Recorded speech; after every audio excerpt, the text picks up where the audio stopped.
Ce lieu que tout le monde connaît? Une histoire que personne n'ose vraiment raconter. Bon, croyez-moi, je vais pas vous assommer avec un cours d'histoire dès le début de cette vidéo, mais un bon retour dans le temps peut vous aider à mieux comprendre. Saviez-vous que la prostitution au bois de Boulogne A commencé dès les années 1860. Oui, bien avant ce que beaucoup imaginent. À cette époque, Paris est pleine de transformations. Le bois devient un immense parc pour se promener, faire du sport ou profiter de l'air libre. Mais derrière cette image tranquille, Certaines personnes commencent à exercer la prostitution. pourquoi? Parce que le bois est vaste, isolé et discret, idéal pour rester à l'écart des regards. Pourquoi certaines personnes se prostituent-elles?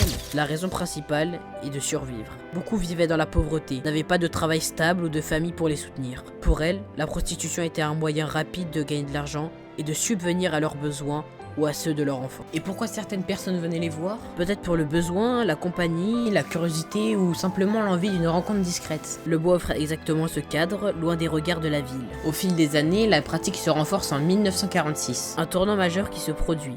La loi ferme, toutes les maisons closes en France. La prostitution se déplace alors dans les rues, et le bois de Boulogne devient l'un des lieux les plus connus pour cette activité. Dans les années 60, 70 ou même 80, Le bois est très fréquenté et souvent mentionné dans les médias. Aujourd'hui, le bois est surtout un grand parc pour les Parisiens et les touristes. Mais derrière ces allées vertes et ces lacs, il existe une histoire longue et complexe. qui montre comment la pauvreté, les lois et les choix personnels ont façonné ce lieu pendant plus d'un siècle. Le bois de Boulogne nous rappelle qu'un parc Peut rencontrer une histoire, mais pas seulement de nature ou de loisirs, mais aussi de société. de survie et de curiosité humaine.